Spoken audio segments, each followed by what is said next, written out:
যত দূর চোখ যায় মানুষ আর মানুষ, কে শিক্ষার্থী, কে অভিভাবক, কে পেশাজীবী, চেনা।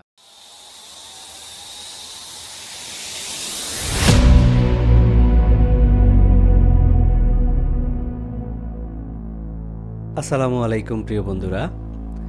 বৈষম্য বিরোধী ছাত্র আন্দোলন কি একটি নতুন রাজনৈতিক দল গঠন করতে যাচ্ছে? এই পুরো ভিডিওতে আমরা এই প্রশ্নটির জবাব খুঁজব।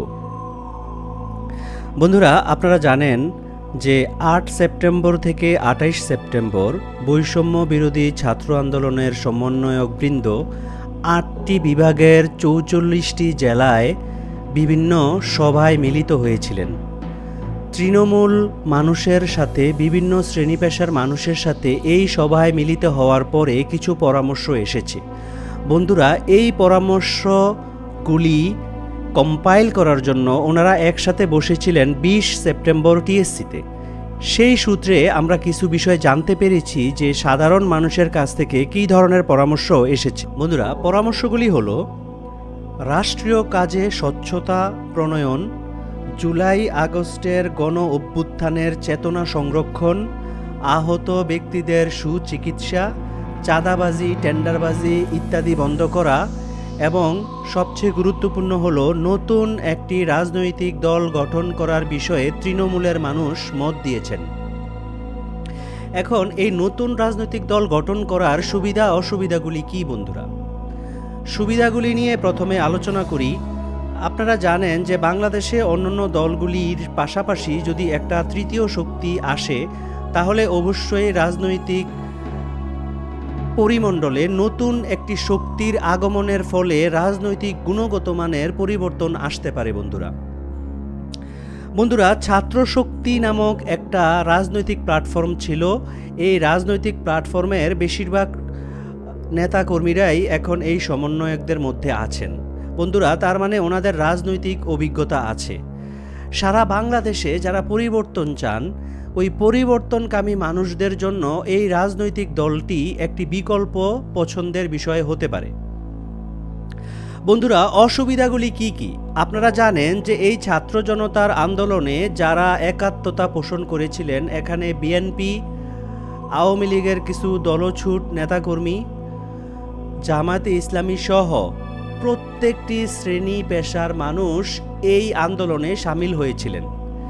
কিন্তু যখন রাজনৈতিক দল গঠন করা হবে, তখন স্বাভাবিকভাবেই শুধুমাত্র ছাত্র শক্তির, ছাত্র জনতার আন্দোলনের সাথে একাত্ম এবং সমন্বয়ক যারা আছেন তাদের সাথে একাত্ম এবং কিছু মুষ্টিমেয় মানুষ এই দলে থাকবেন। ধীরে ধীরে হয়তো তাদের দলের সাপোর্ট বাড়তে পারে।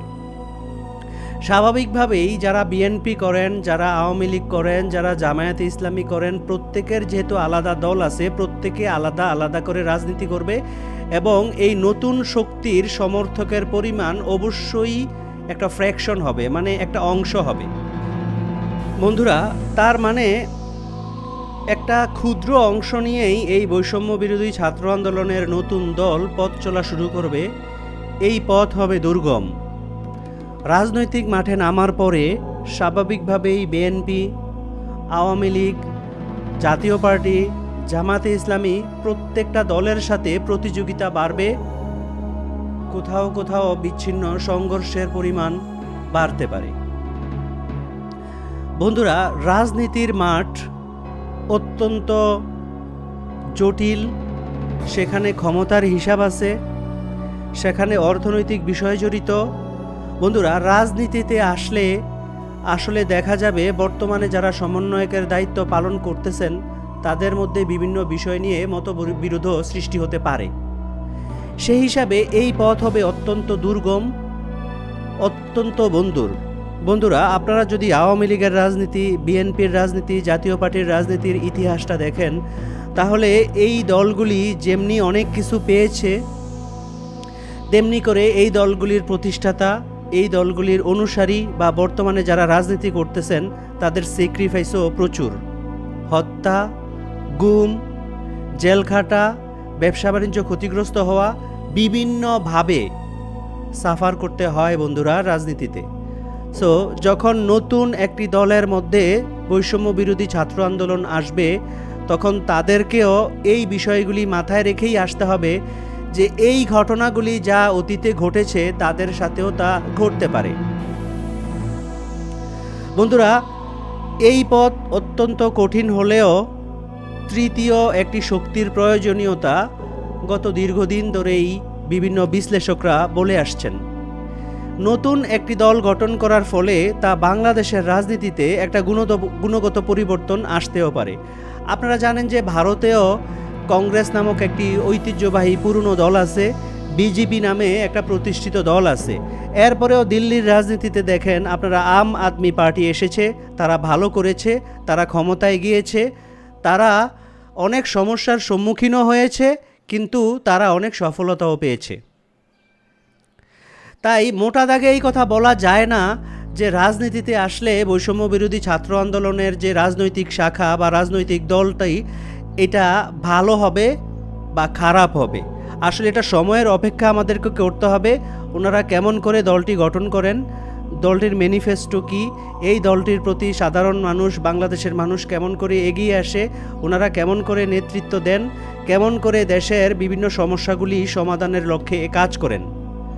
বন্ধুরা, আমরা যদি নতুন রাজনৈতিক দল গঠন করে সেই রাজনৈতিক দলের জন্য শুভকামনা জানাই এবং আশা করি বর্তমানে যেই রাজনৈতিক দলগুলি আছে এই রাজনৈতিক দলগুলির চেয়েও বৈষম্য বিরোধী ছাত্র আন্দোলনের যারা নেতৃত্ব দিচ্ছেন তারা যেহেতু তরুণ, তারা জ্ঞান এবং বিজ্ঞানে তারা যথেষ্ট আধুনিক, তারা বাংলাদেশকে আরও বেশি বেশি উন্নতির শিখরে নিয়ে যেতে পারবেন, প্রচলিত রাজনৈতিক দলগুলির চেয়েও আরও ভালো করবেন, দেশের মানুষের জন্য আরও বেশি ভালো কিছু নিয়ে আসবেন, এই প্রত্যাশা করি।